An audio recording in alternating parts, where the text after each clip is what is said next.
Magic Knight Rayearth. Alright, I gotta be absolutely honest with you. I am so disappointed with this game. From what I've said before about working designs, I have always been a fan of their content.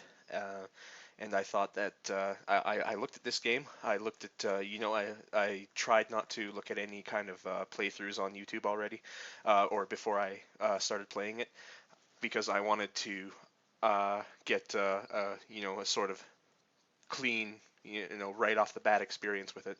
Uh, so I guess it just wasn't what I was expecting it to be. I was expecting it to be more of something along the veins of in the vein of Albert Odyssey: Legend of Aldean, which is a game that I have played and beat several years ago on the Sega Saturn that I have. Uh, so I thought that this game, they called it an action RPG, but to me it's a lot more of a platformer. It is like 90% action, maybe 10% RPG. So I guess it was leaning a little too far towards the action sense of it. There was a lot of platforming, a lot of jumping, and as I have said before, and if you watch my videos, you will see I am not very good at it. In fact, I'm rather terrible. A lot of the times, again, I played this game on an emulator. I absolutely had to. There was no way I could beat a game like this on the console itself without loading and saving states, without using my hex editor, without using a cheating program that allowed me to use action replay cheats. Now, I do have an action replay cartridge for my Sega Saturn. However, it is well known that these aftermarket action replay cartridges have very thick PCBs in them, so they can easily damage your cartridge slot, and I don't feel like doing that to my Saturn. I purchased it many years ago for a lot of money, so I don't feel like damaging it. So the vast majority of the time, I'll be honest, if it's possible, I'm going to play these games on emulators, because there's just a lot of the times there's just no way that I'd be able to beat them myself. I'm not that good at playing video games.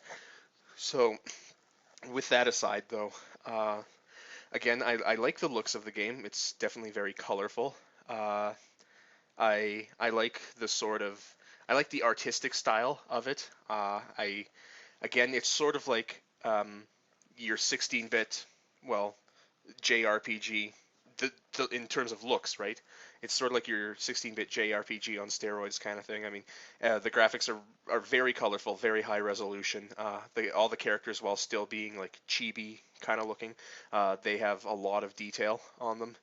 I'm looking at 421, sorry, in the first video here, and you'll see that this uh, Hikaru lady looks exactly like that winning baby meme, like the baby with the sandcastle.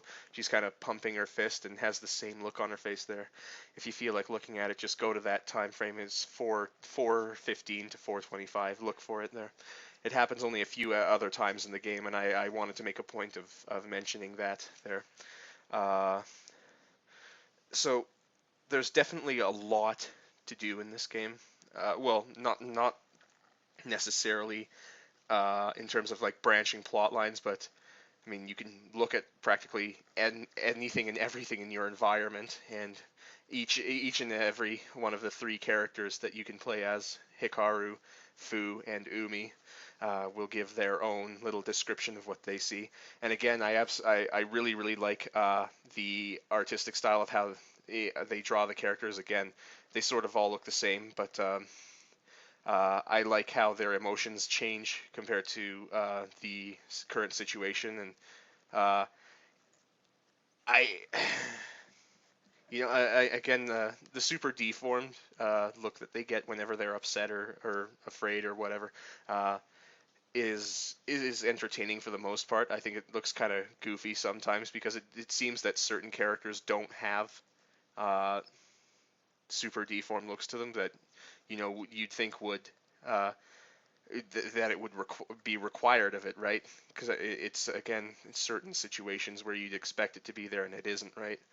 Um, so I guess my problem with this game is that you the game starts out of nowhere, and I'll tell you, it ends out of nowhere. You just show up at Tokyo Tower, and uh, you're playing the role of Hikaru, which very quickly it's going to be apparent that she's the main character of the game, and perhaps even the main character of the entire series that this is based on, the manga and then anime. But and I think it's funny how the game is called Magic Knight Rayearth, and later on you'll find out that these ladies have these magical knights, and I don't even know if they were randomly selected or if it was their destiny or whatever. I really don't care.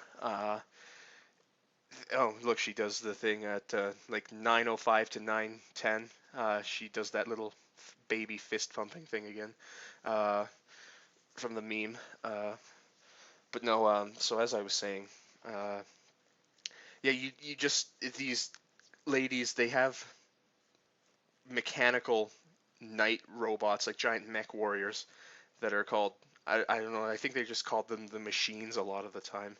Um, so, and again, it's like, I guess all of this would have been explained a lot better in the manga or the anime series or whatever.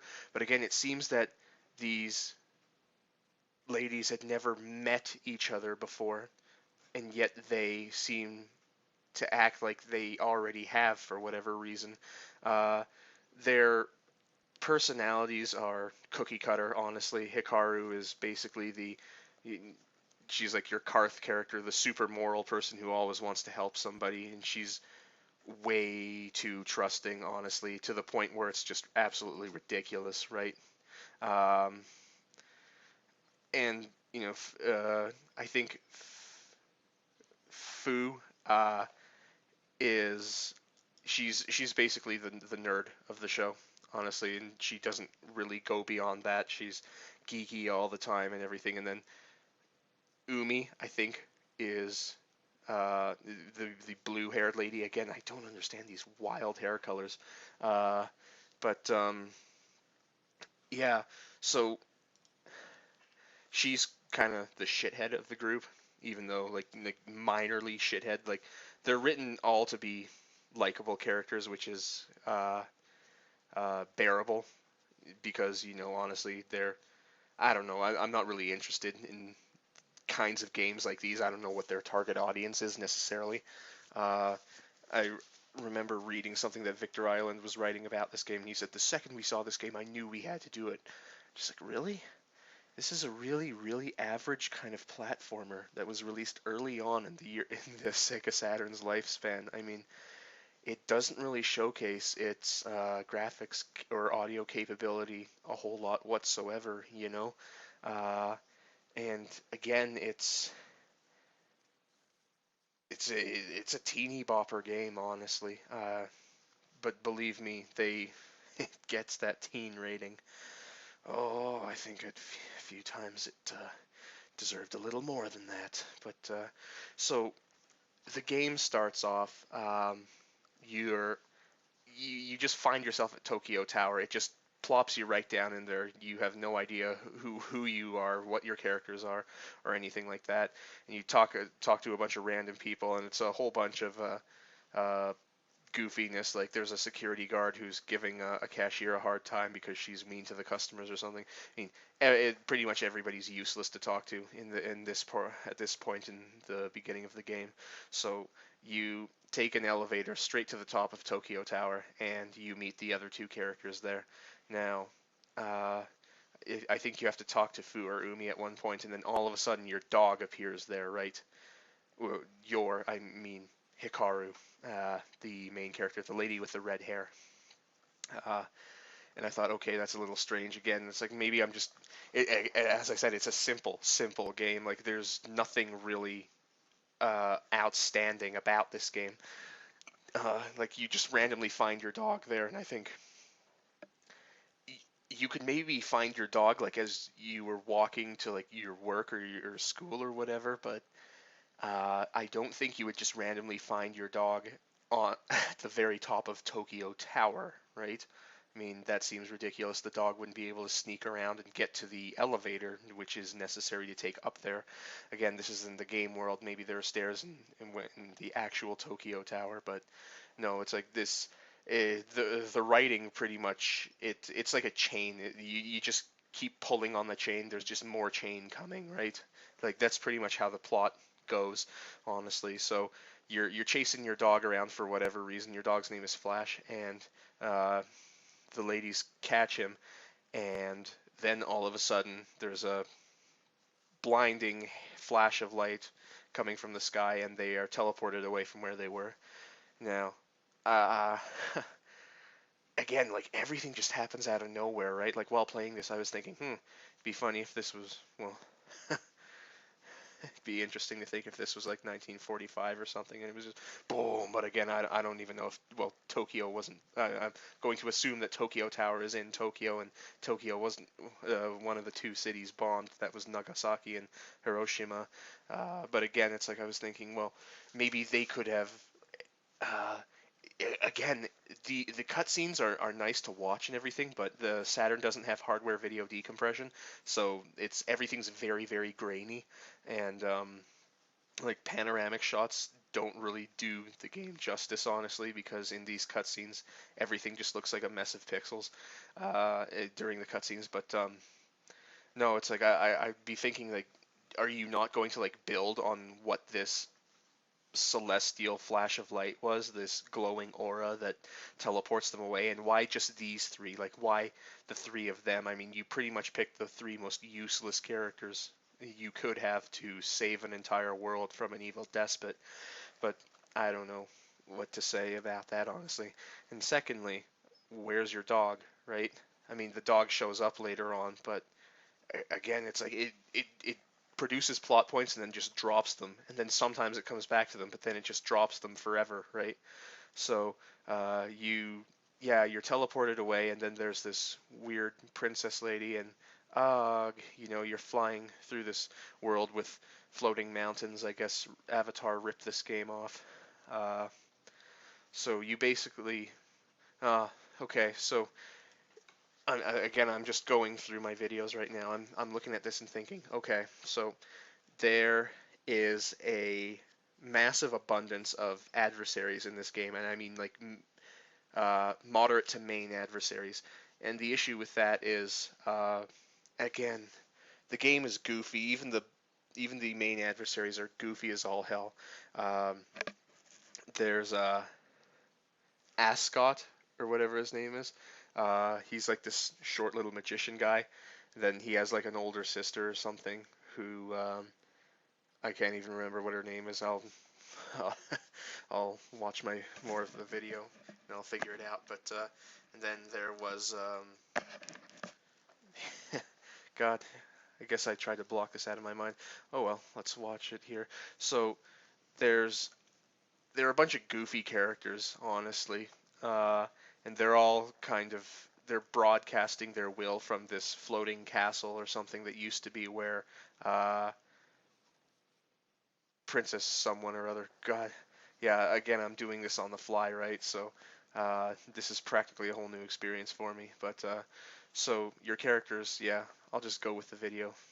Okay, so they're just saying that this is a nightmare or something. So they fall probably several thousands of feet on their asses, and of course they're not turned into pools of guts or anything like that. But no, they just kind of bounce off the ground and everything. Huh. So they're trying to figure out where they are. I don't know. This is kind of where it gets a little ridiculous. Well, the game itself is ridiculous, but so they're in this land called Sephiroth, right? And again, I don't know if this is like just a little bit, like one episode of this of the anime series, or whatever. But then there's what's his name? I am 745 years old. Clef, that's his name. This guy with a gigantic horn in his head, just like Leo. Strange. I wonder if this was made by Game Arts. Uh, oh, okay. So I'll come right to it. My main complaint with this game, with the uh, with the main adversaries, is that the main adversary of the game, whose name is Zagot, he is a very poor example of a main adversary. He does not command the presence of a main adversary. He does not do anything to your three main characters. He sends his lackeys after you, but other than that, he does absolutely nothing. He is not involved in the plot in any way beyond that, other than just basically hanging around there and having one or two cutscenes per every several hours of gameplay, and it's always the same sort of thing.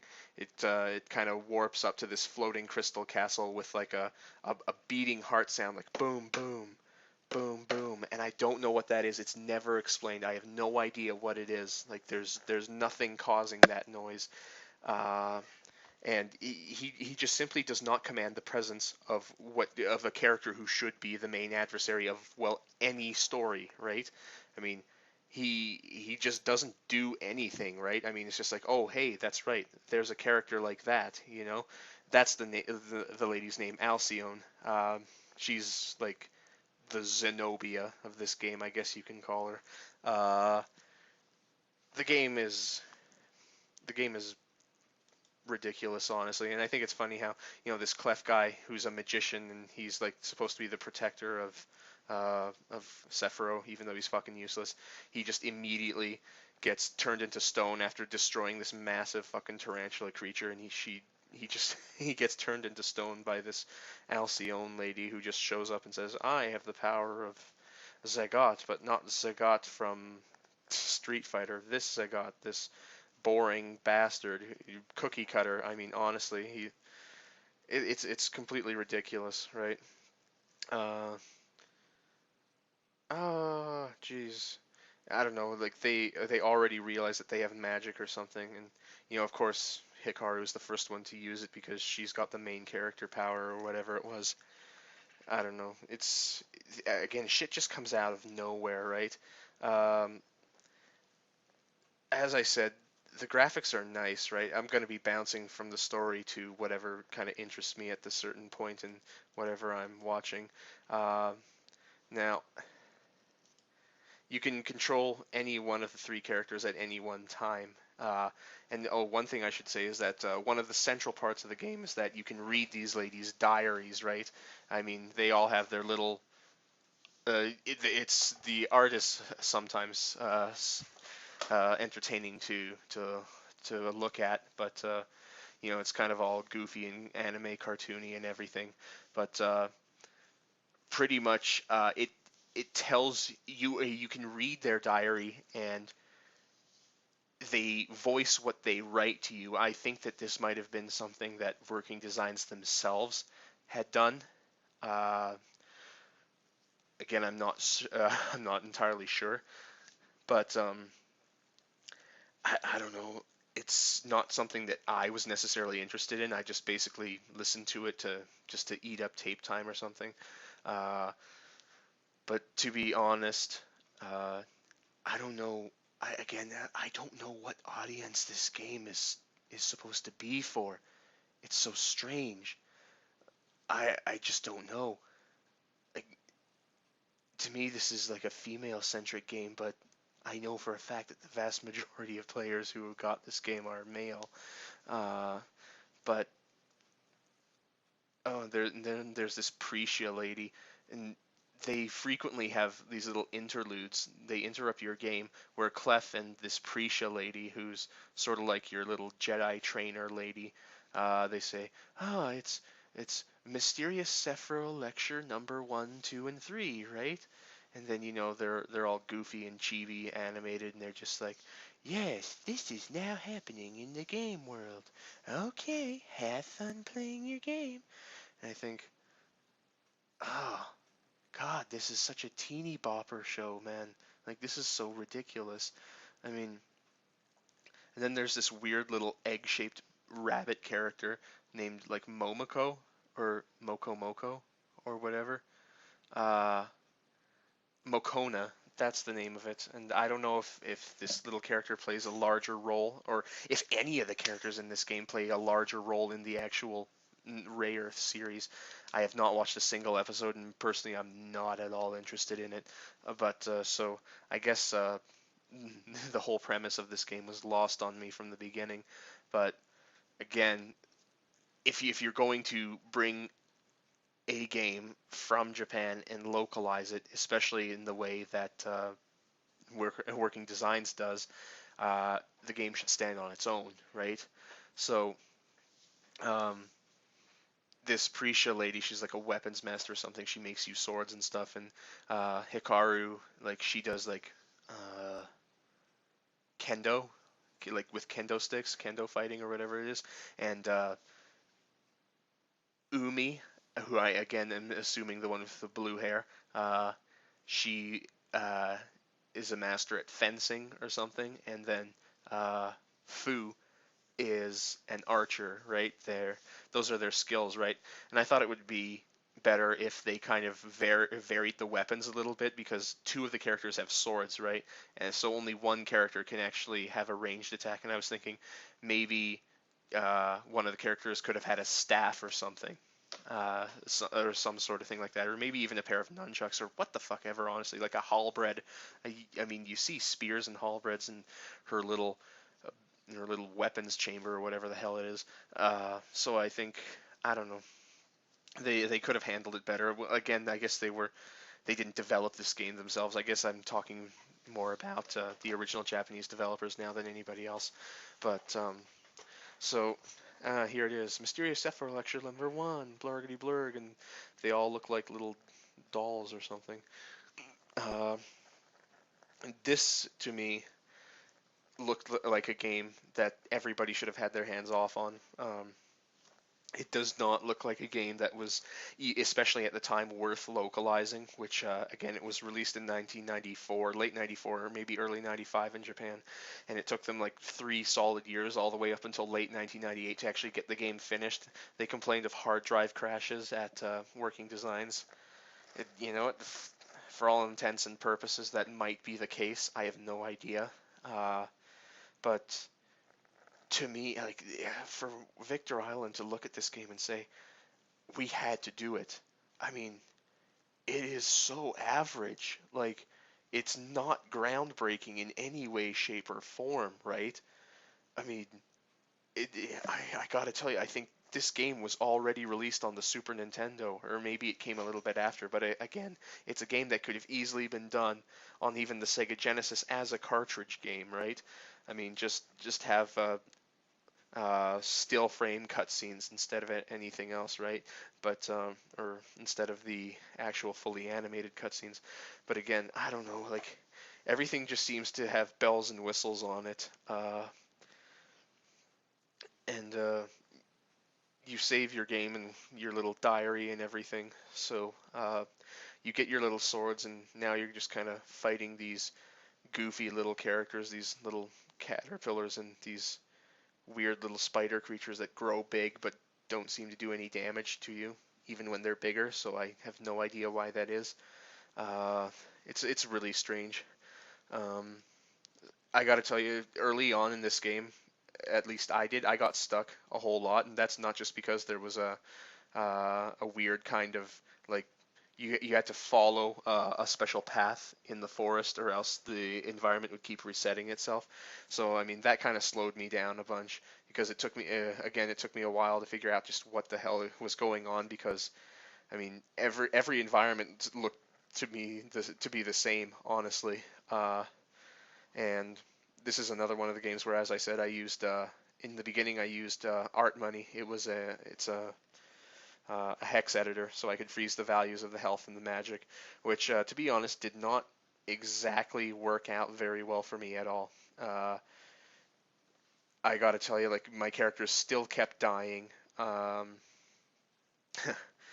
they still kept losing all their magic and everything, and to be absolutely honest, you need that shit, right? Like, because, I mean, if in this game, the only way you can heal your characters is if you find like a healing spring, and if you're not near one, then you have to leave whichever dungeon you're in, and you have to go and find one, because there's no way to heal your characters. And again, you can get like potions and magic potions and everything, but they're expensive as all hell. And again, if your characters die, which is what happens, like if they fall off a cliff or something, or if they lose all their health, there is no way to resurrect them unless no, unless you have one of those health fountains or whatever they are.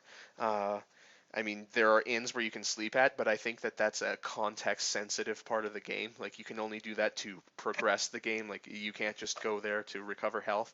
Which, again, it seemed that this game didn't really know exactly what it wanted to be, like whether or not it wanted to be like an action RPG or just a straight-up platformer. So it kind of got lost somewhere in between. Uh, which, believe me, it didn't work for its credit, honestly. Um, and you kind of run around the world searching for all of these little jewels. I can't even rainbow amulets, I think they're called. And I think there's 8 different colors, and you need 8 of each amulet, I believe. And they always say collect all of these amulets, and something really spectacular will happen. Yeah, really, it's just it's just busy work, so that it's busy work, so it forces. Uh, what am I trying to say here? Instead of allowing you to view the outtakes as well as the soundtrack of the game, which is obviously what Working Designs always did for free, honestly, like just for beating the game. They make you work for it through busy work, honestly. So it's not something really spectacular at all, and you don't need to do it at all, honestly. I mean, you don't necessarily trade in your rainbow amulets to get these little rewards from like this little rainbow shop in the game. He just checks to see how many you have, and then um, you get these little trinkets. One of them kind of teleports you out of a dungeon. I don't know what that is, but then there are like these pictures that Prisha had taken or something. Or know that somebody had taken of Prisha. They're just like, oh, geez, they're so wacky and embarrassing, right? And I think it's like it's her eating an apple. It's her asleep. Uh, it's her making a messed up weapon. Like everything's kind of molded and combined, and she's like, ah. And then it's her as a kid crying for whatever reason. I don't know. It's and she acts. The character acts as if it's the worst thing to ever happen to her, and I'm just like, this is fucking stupid, right? Like everything in the pictures, that's just like, oh, this is so embarrassing. What? What? Like, is there something I'm honestly missing here? I, it's fucking stupid, honestly. Um, so I don't know. Oh, okay. I gotta tell you, at one point, she, okay. So you get out of this little mysterious forest or something, and then this guy here with green hair. I can't remember what his name is. Ferio, that's his name. At least I think I'm pronouncing it right. Uh, we were summoned by the princess to defend Sephiroth, right? And I don't know. Fu seems to have the hots for him. I mean, again, this game is rated teen, and at one point, one of the ladies says to Fu, "You're moist," and I just looked at that and I thought, "Oh, he kisses her hand, and it's like, we will meet again, Fu," and it's just like, "See ya, Fario. Honestly, let's just go." Then she, like Fu is taken aback by this, like she is overcome, right? Then it's like, "Oh, it's nothing at all. Then why are you blushing? I'm not." And she says, "Why are you blushing?" And moist. And I looked at that and I was like, Jesus fucking Christ. Like, this isn't even innuendo. This went way past that. Like, I just looked at that and I thought, holy fucking shit, man. Like, and you gave this a teen rating? Like, that, I don't fucking know. Like, I mean, just the context of this game, like, you don't fucking say that in the context of a game like this, because I mean everything is so goofy, everything is so teeny bopper and everything, and then you say shit like that, and you're just like, I was, whoa, okay, I gotta take a walk after that one. Holy shit, no. So I thought, I think you got your rating a little messed up there, buddies. Uh, yeah, no, it's like I'm watching this in 2 times speed, and I just I didn't know what to do at that point there. No, so that was pretty fucking ridiculous there. Not not too happy with that. Uh, so uh, now it's just more diary reading and everything. I mean, everything. There's not really a whole lot to say about this game. I mean, everything is just kind of running through uh, these little dungeons, and later on, you have these like little fights between like characters in your life or something. And I mean, Hikaru fights her dog for whatever reason, and I mean, it's you you don't know the dog, right? I mean, the dog just shows up for a few seconds in the beginning of the game, and then she has to fight it because it morphs into like a massive wolf or something. Uh, and then Umi has to fight her parents for whatever reason, and then Fu has to fight herself because I guess she's a self-righteous bitch for whatever reason. Uh, so and everything's like all psychedelic with like green, slimy water environments for whatever reason. And then there's this princess. I don't even know what her name is honestly. Uh, but no, it's like so. Now this point in the game, this is where I really got my ass kicked in these fights. I kept dying honestly, and I just couldn't figure it the fuck out because I was using a hex editor again, and it seemed that for every different character that I switched to, I needed to have a different set of values frozen, right? Or else, and it seemed that sometimes it would only make it look like I had still like however many bars of health that I did, but the value itself would still change. Or even if everything was frozen, like if I unfroze it after getting hit a few times, it would drain my health, right? So uh, at this point, I got my ass handed to me. So, uh, and again, as I said, not very good at these action games, so not too happy at this point. And again, it's like you don't know. This had to have been a game that came out after the original series, the anime or the manga, because you don't know who any of these characters are, and you don't know their family members or their dog or their personalities necessarily, right? So I mean, it's like this doesn't have any bearing. Like this isn't powerful. This isn't profound or thought provoking. Uh, oh, and the thing is, it's like you just don't hit yourself if you're fighting Fu's enemy, right, which is herself, for whatever reason. And yeah, I don't know. This game is really simplistic in that way. Uh, and you know what? Like Zagat's little fucking hench people and shit like that, they fail him so often. They are the most inept, bumbling fools you could possibly imagine, and yet he is so lenient with them, right? Uh, it seems that at one point, Zagat, like, I don't know, like you think that he kills this Alcyone lady, but I guess he doesn't because she ends up coming back for whatever reason. Um, and yeah, like honestly, searching for all of these rainbow amulets is a pain in the ass because there are only a few walkthroughs for this game. And again, I have to have a walkthrough for a game like this because I'm recording it. And if I don't have a walkthrough for it, then it's going to be several YouTube episodes worth of me just dicking around, not really knowing what to do, and that's boring as shit. And I don't have the time to deal with that. Um, so I don't know. This is so stripped down. Like again, it doesn't know whether or not it wants to be an RPG or an action game, and the only things you can buy, I think you can only have like one health potion and one mana potion. I don't even know if that's what they're called. I just call them that because I'm like a Diablo fanatic, but whatever.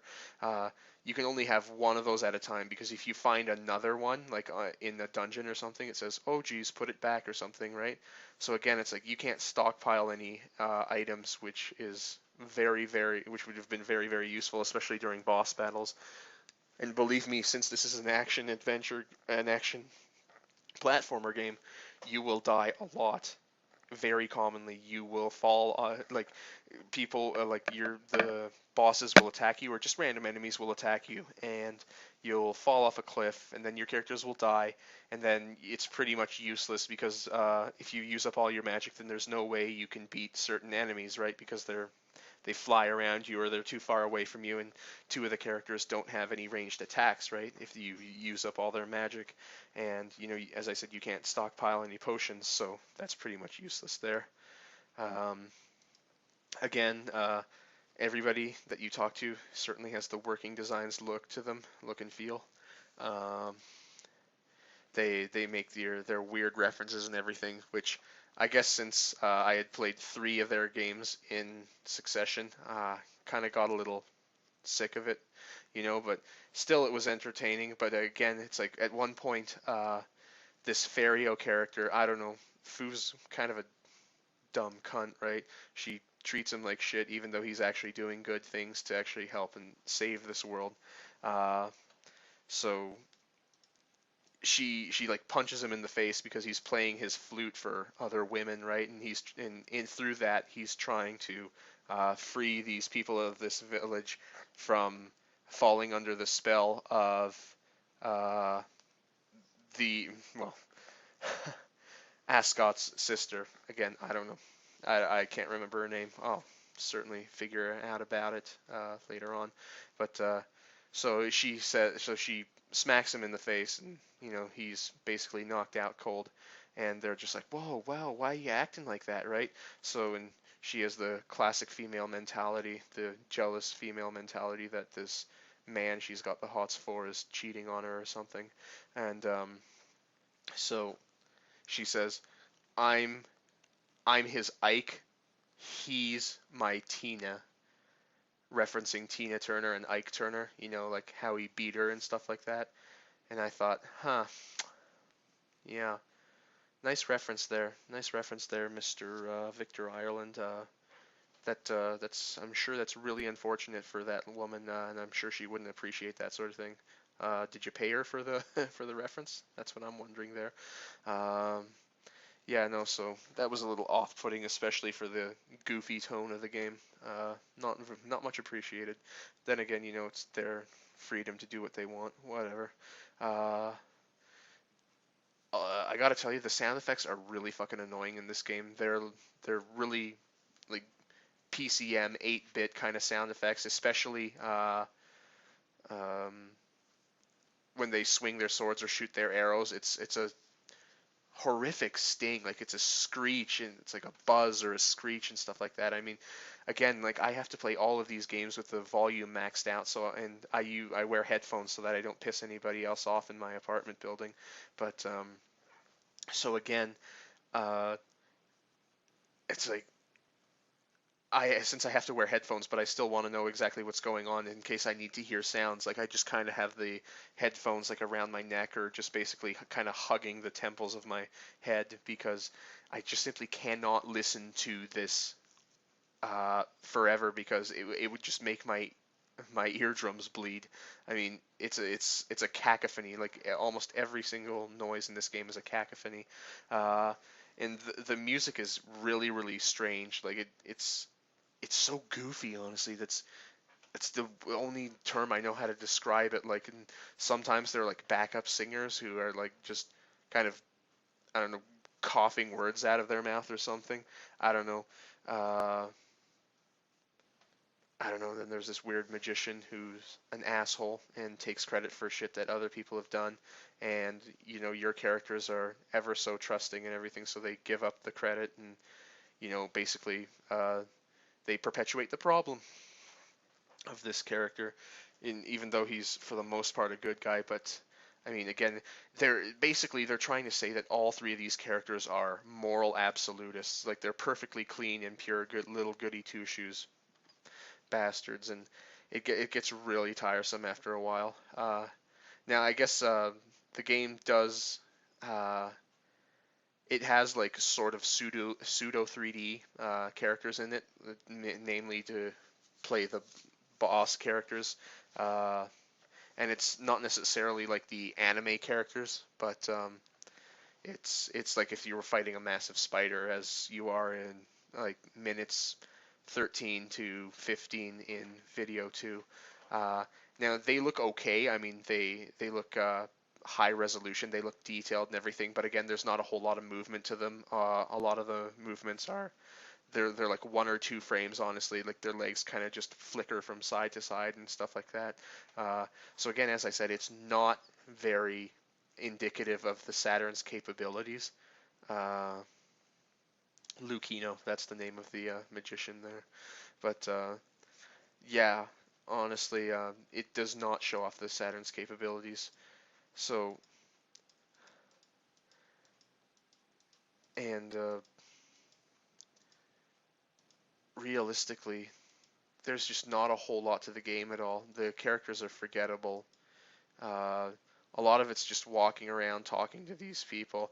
And at one point, okay, so you learn to swim at one point, and for whatever reason, Fu can't swim without like a little life preserver. But this never comes into play, right? I mean, she just simply cannot swim. I mean, this guy just throws them into the water and say, learn how to swim, right? And I don't know, the geeky bitch just can't seem to fucking cut the mustard, right? So he just throws her a life preserver. And again, this could have led to dramatic tension, like maybe the character would drown or something. But no, like I'm giving the uh, the game too much credit there, right? And of course, you know, both Umi and Hikaru both get the hang of it just like that, but nope. Uh, Old Green's useless. Fucking useless. And then here's another stupid Sephiroth lecture. Uh, Again, yeah, this whole whirlwind, or sorry, this whole whirlpool level here. Fuck me, that was such a pain in the ass. I mean, again, there's no overworld map, so I mean, everything is just you getting sucked into these whirlpools and being thrown around and everything like that. I was like white in the knuckle angry. Uh, but of course, I think I cut out a lot of that, so you wouldn't see that. But believe me, fucking pissed me off, honestly. Uh, and again, you know, you'd look into these mirrors to get new spells and everything. Um, and okay, so then you get yourself your okay. So it's Umi who gets her first little machine, right? And then Innova, that's Caldina, that's her name. So Innova's this weird kind of effeminate dude who who is supposed to be like a a beast transformed into a human, and I mean really all he does is looks like a frail little girly man with really really long elf ears and white hair. I mean he looks retarded, honestly. Uh, and then again there's Ascot, and then there's Caldina, some whore. And that's pretty much like she's just a whore, honestly. That's the best way I can describe her. Um, so I don't know. Uh, oh, and this part, like the waterfall, like honestly, shit just comes out of the woodwork, honestly, just to slow down your progress in the game. At one point, like the bridge breaks, so holy shit, you can't cross it, and then you fall down a waterfall, and then you have to go through this massive fucking dungeon, and honestly, it's just a massive pain in the ass. Uh, and there are a whole bunch of neat characters that you would think would play larger roles in the game. Like there's this big, tall, blonde guy or something. I don't know what his name is, honestly. Uh, oh, and it's kind of funny because at some point in the game, there's Caldina and she's kind of dancing for all the men there to kind of put them under her spell, right? But like you're looking at some of the characters in this village, and again, they're all like chibi characters and everything like that. But the some of the characters in the towns, not just this town, but every other town, look like women. Like they have long hair and they kind of look like they're wearing dresses and they look like they have eyelashes and everything. And that was kind of off-putting to me because I had no idea why that was happening there. Like if you look at like 134 or something, like they have like bright green and kind of bright blue hair. They look like women, so I don't really know what that's all about, honestly. Um, uh, could have been like a programming oversight or whatever, but I don't know, honestly. So yeah, Ferrio's playing his flute, and then there's spousal abuse, and everybody's as happy as can be. Um, okay, and then uh, I don't know. You learn to like bash through walls or something. That tall blonde guy teaches you how to do it. Uh, and Umi's afraid of bugs because that's absolutely fucking necessary to have in a game. Again, there's like this is the dramatic tension you get in the game. Like there's a bug in the bed where the ladies are sleeping, and you're just thinking like, oh fuck, like just end it now, honestly. Um, so this minecart level was a pain in the ass too. Uh, and again, everybody just says, "Oh, Caldina, we must serve Caldina and everything," because they're useless twats and they can't do anything to help themselves. And this is again a battle where you're fighting Caldina and you're on mine carts and everything. So, and then for whatever reason, I don't know. Uh, like Ferio is in between you. Like you're on the left, she's on the right, and Ferio's in between you. I don't think he does anything to attack her at all. He just kind of gets in your way for whatever reason. Uh, he says, "Oh, I'll try to protect you or something," but believe me, I didn't feel protected. And I gotta tell you, if it weren't for my for for my hex editor, I would have died a million times over. Uh, and these boss battles are not easy, right? Like they take sometimes several dozen hits, right? And I mean, I know I use my main weapons and everything, but again, at this point, I didn't want to waste my magic, and I got to tell you, you don't have enough magic to take out your main adversaries simply just with magic, right? So,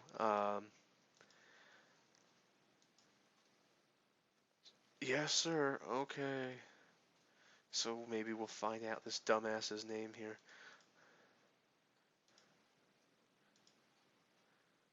Rafarga, that's his name. Rafarga. He ends up dying because I don't know, whatever. Just go with it. That's that's what happens. It seems that like certain characters are saved several times throughout the game only to just be unceremoniously murdered. Uh, so yeah, and it's the game. Sometimes it tries to take itself seriously, and it ju- sometimes it treats itself like as if it's a running joke, right? So again, the game doesn't seem to know what it's all about itself. So um, I don't know. It's a mess, to tell you the truth. Uh, no, again, sometimes the diary entries are somewhat entertaining, especially for the little art scenes there. But I think if you're going to localize a game, I mean, I guess like having manga in its original Japanese is something of like it's like fine wine to the people who are fans of this genre. But again, it's like ah, you're supposed to be translating the game. Why not translate what's there, right? I mean, it's like to us. I mean, we just look at it and you say, oh look, strange hiragana or katakana or kanji characters on the screen. How interesting. Uh, okay, good luck with that there. Um, And again, like, oh fuck, I hate the platforming, the falling fireballs. My God, what a pain in the ass. Oh, and this whole like rescuing people from a burning building and shit like that. And again, it's you go in there for no fucking reason because there's actually no kid in there. It's just a trick by I think either Alcyone or Caldina. Uh, oh no, yes, it's Alcyone there, and she just sends her little flame skulls at you. So it was a giant waste of time, honestly. Um, yeah, so they burned down the village. Oh boy, how terrible. My heart goes out to them. Uh, so now I don't even know where you are now. You're in like this sky village, Lacatatak Falls.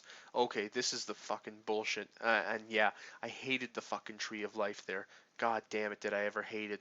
What a pitfall, honestly. You have to fall through certain holes, then you have to go up through like certain grass teleportation pads or something. Sometimes you need to go up them twice or something, which honestly is not obvious. You don't know that you should do that, right?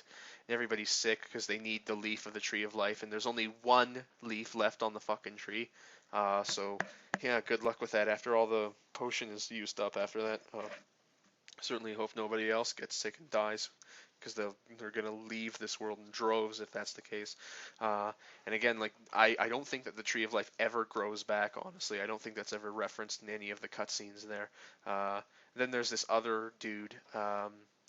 He's like this running champion who teaches people to run and shit like that. Uh, and you know what? I was thinking that like each one of the ladies would have like their own like boyfriend character.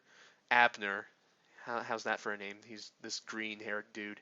He looks really fucking goofy. Anyways, I thought that Fu would have this Fario character, Umi would have this Abner character, and I thought, I don't know, maybe Hikaru would have this Rafarga character, but no, that's not how it works, I guess.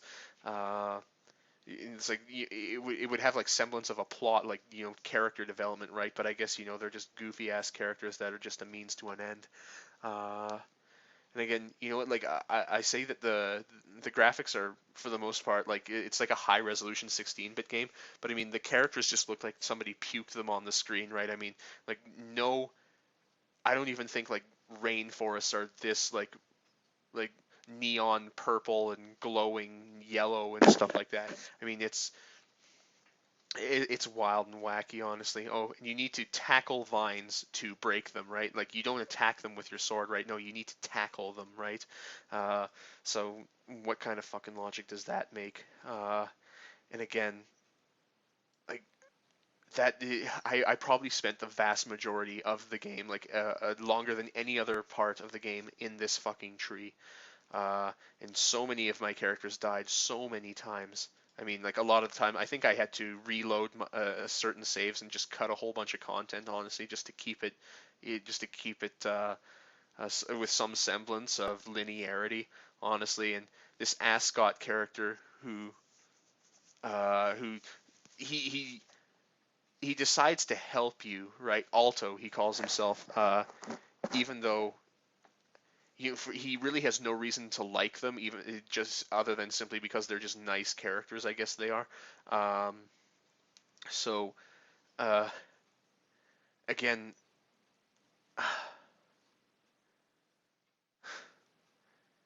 he he has no reason to do this. Like it's way out of character for him because on several occasions he has tried to kill them, right?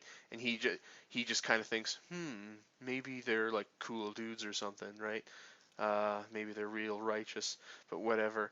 Uh, and his sister ends up killing him, right? And and I think so.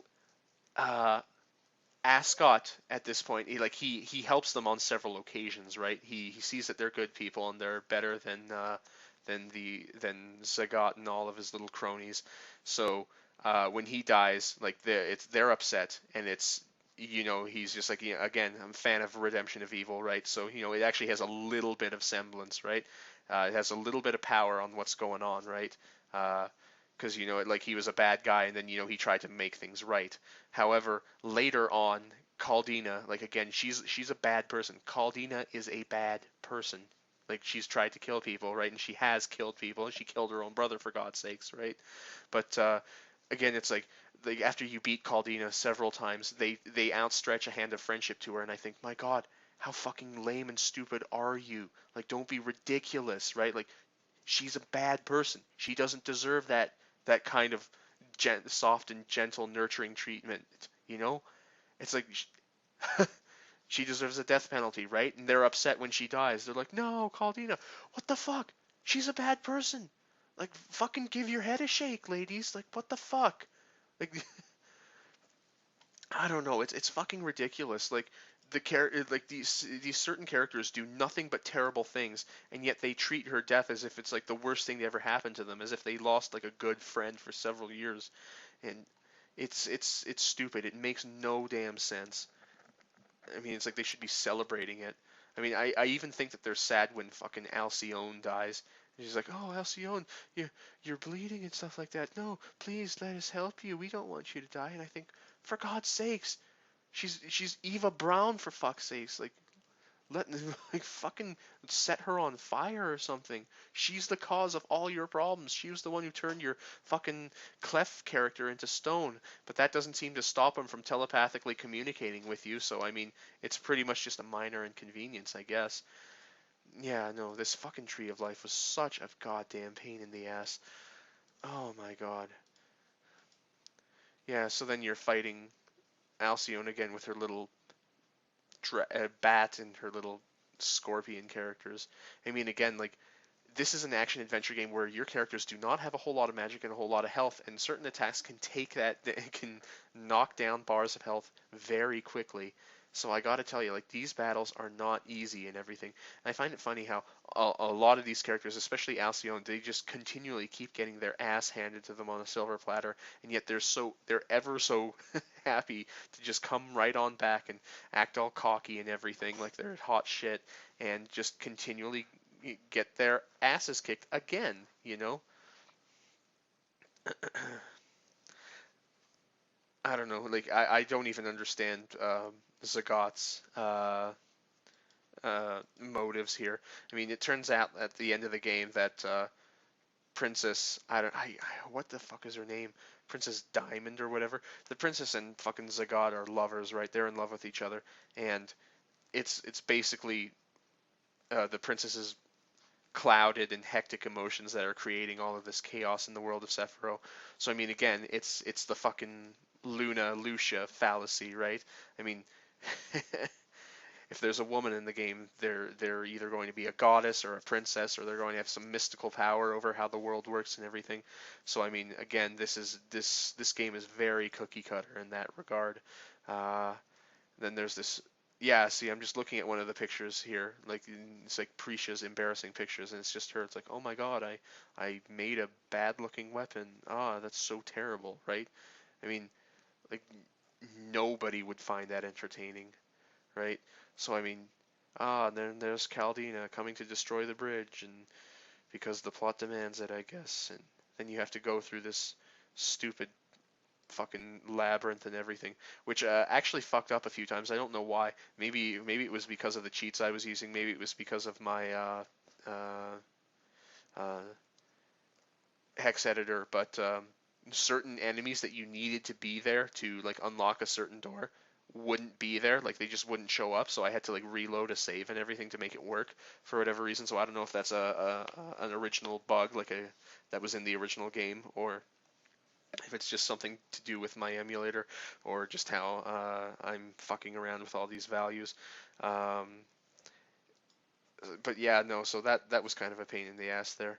I didn't know what to do at that point. And that time when you're in the room where you have to make the little crustacean snail kind of sit on the button and open the door for you.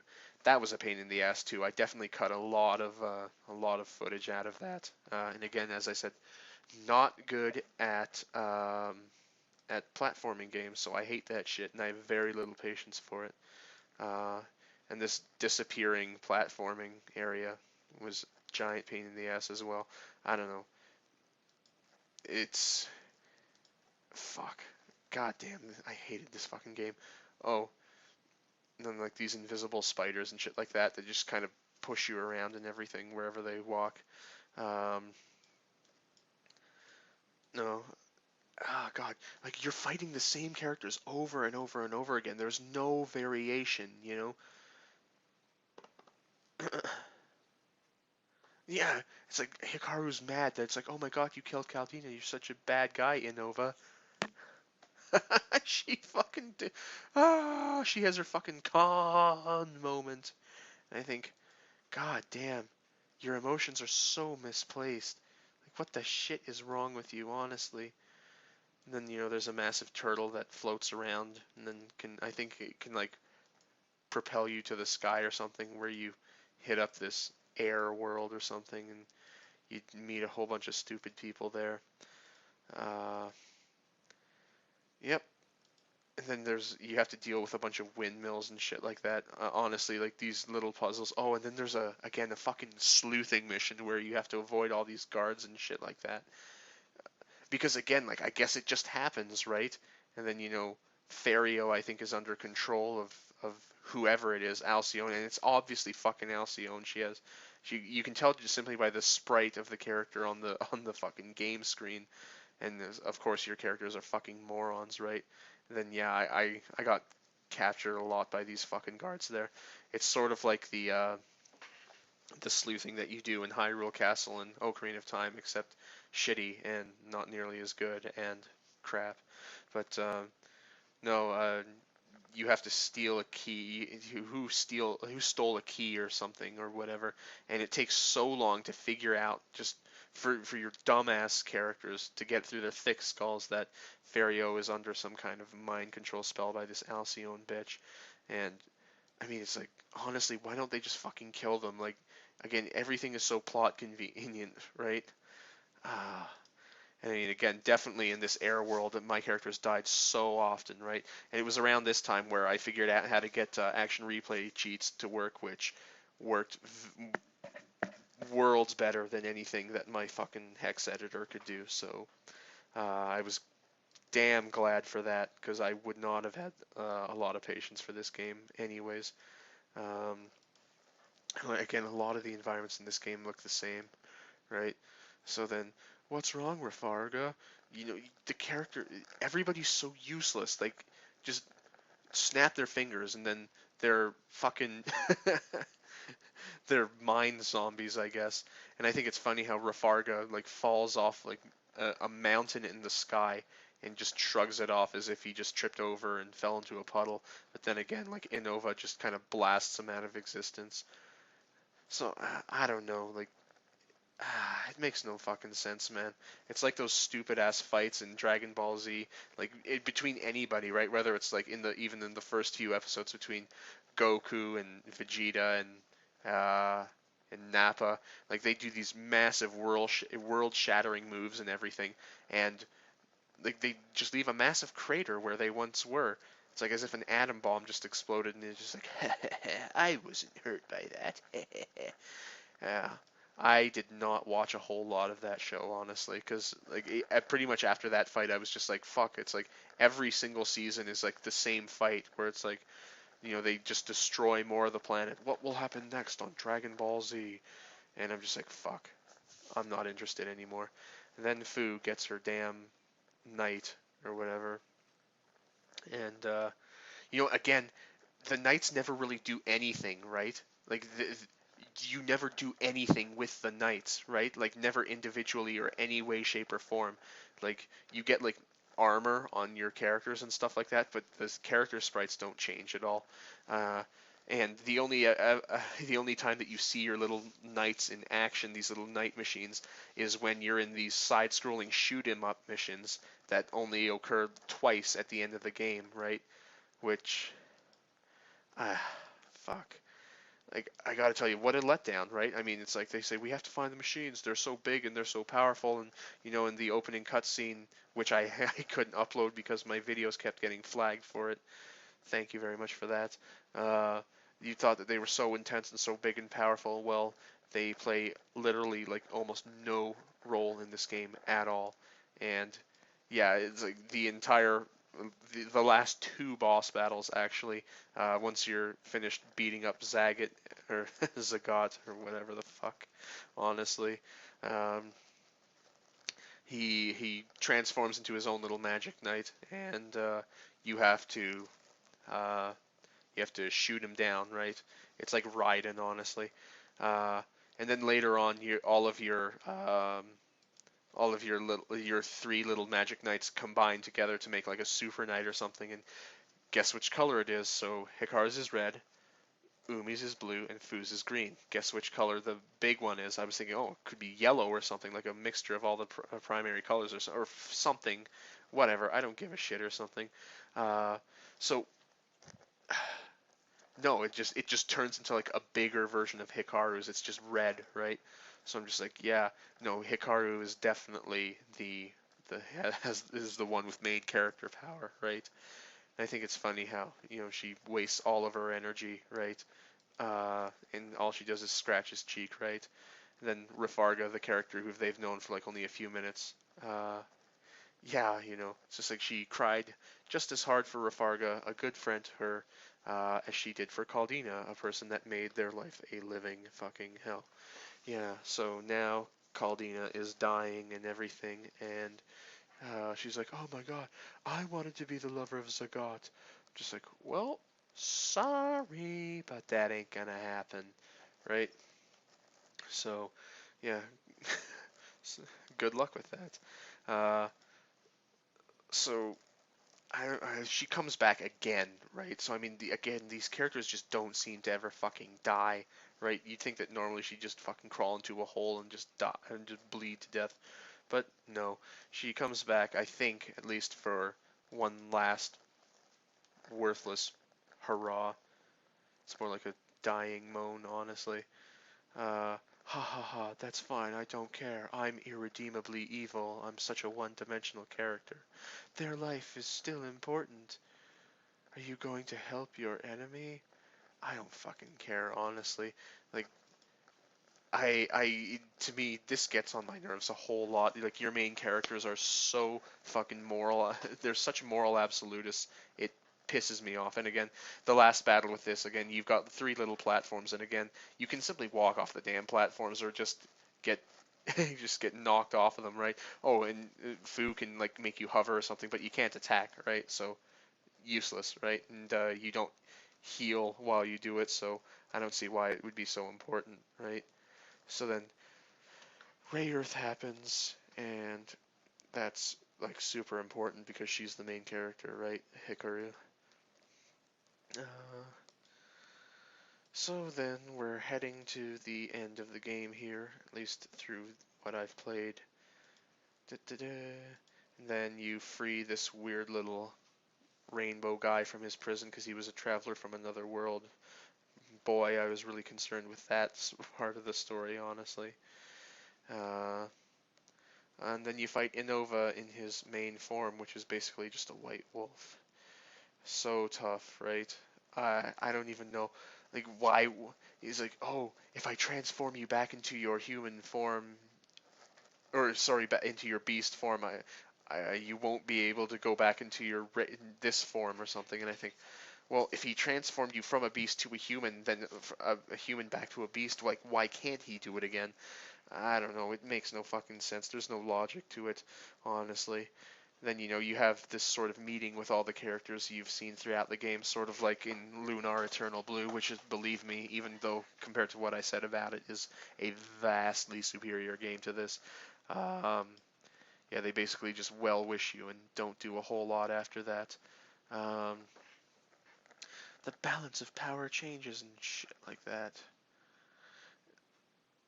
Yeah, then they attack the castle again, so it's almost exactly like Lunar Eternal Blue. In fact, it's like the original Lunar too.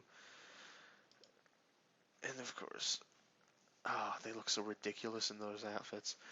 Uh, Again, so does Zagat actually. He looks really fucking lame, honestly. Uh, for the one I love so dearly. Then again, it's like I think it's funny how this princess. I don't even. Again, I've clicked through my video a whole lot and I still don't know. I can't remember the fucking name. But yeah. So as I said, they're in love, and you killed her lover, and I think. If that was the case, you'd think that this princess who summoned you to save the world would have told you a little bit more, honestly, so you didn't fuck with her shit. But no, as I said, no there's no logic, honestly. As I thought. Is it true? Did you really destroy Zagat? Yes. Unforgivable! How dare you piss me off? I will kill you. Oh, Princess Emerald. There you go. Yes, Princess Emerald, the one with blonde hair and no green on her body. Can you hear me? You must kill the princess now. For whatever. Oh, okay, fuck. Like, I just remembered this. Like, as I said, Sephiroth was supported by emotion, and Princess's emotions are. It's like this. That's what triggered the tragedy when she fell in love with Zagat and everything.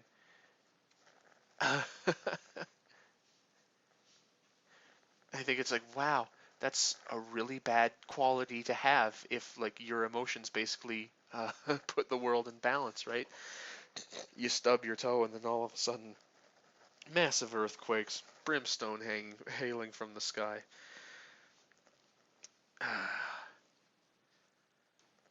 Then you have to fight Princess Emerald in another stupid shoot 'em up sequence.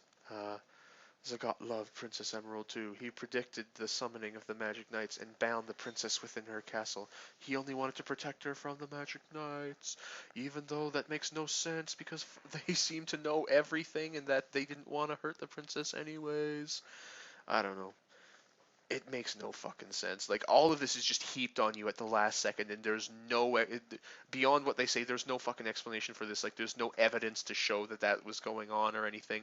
I mean, honestly, it's like, it's just Zagat at one point in one of the cutscenes. It's just Zagat looking at the princess, and I don't know, she's like in like a crystal or something. I guess she achieved her focus from Final Fantasy 13, and then it's just like, but I thought I was the only one in your eye or something.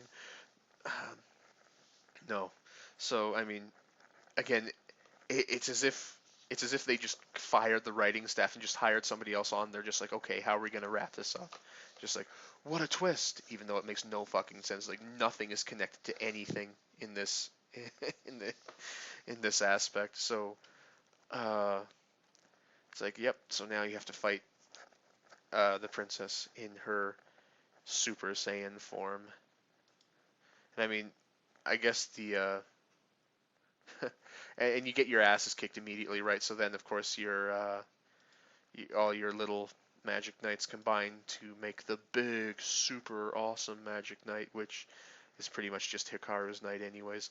Um, and they try to make it look all dramatic and everything, but to be honest, it looks no different than what it originally was. And I think that they just use mirror image shots of each animation to show different sides of the machine. And yeah, I don't see the point of that. Yeah, so you blast away, and slowly destroy all of the armor on the massive mechazoid or whatever it is. And I'll click through to the end of the video here. I kind of want to see what.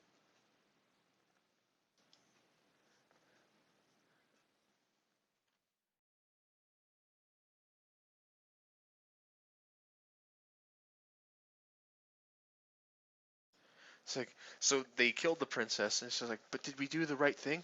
And he says, oh, don't despair. It's exactly as the princess said it would be. Okay, so, like, what an existence that would be, foreseeing your own fucking death. And he says, and then he just says, and at last your destiny is fulfilled. Really? Really?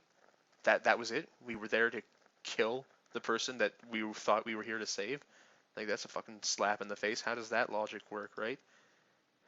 And then he just says, oh, she's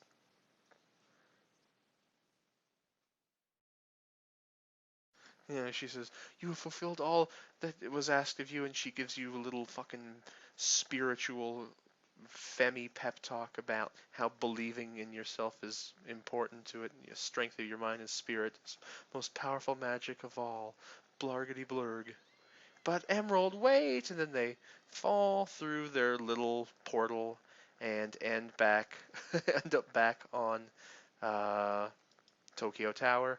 They basically just fall into place, and nobody bats a fucking eyelash. Where's your dog? Is he still stuck in Sephiroth? And they have little colored turds in their hands. Fitting reminders of a very boring and lackluster journey. And that's how it ends. Yeah, great writing there. And then credits. Yeah, all you get at the end is a soundtrack and some very crappy outtakes that are not nearly as long or as or as entertaining as the other two games, honestly. No. Yeah, that's pretty much that game there. Trumpeted by Victor Ireland as the game that he absolutely had to do, and it's pretty much the biggest piece of shit you could possibly imagine. Poorly written, poorly poorly directed, poorly played out. Uh, does not show a whole lot of the capabilities of the system. Is very goofy. Definitely has a teeny bopper undertone, but with some very dark and disturbing points in it, and it fails to hit the mark on pretty much every aspect. Honestly, um, I guess I didn't know what I was getting into. As I said, I don't like watching playthroughs of it, and I guess from the screenshots and from the explanations I was reading up on Wikipedia and other gaming sites, I thought it would have been more than it was, but it wasn't. So again, it was a wasted several hours in that game. So I'll have to think about which game I'll have to play next. Make a better decision. Who am I kidding? I'll probably waste more time on more of those shitty working designs games before I decide to climb myself out of this fucking hole I've dug myself into. Oh well, whatever. Yeah, well, that's pretty much my opinion of that piece of shit game.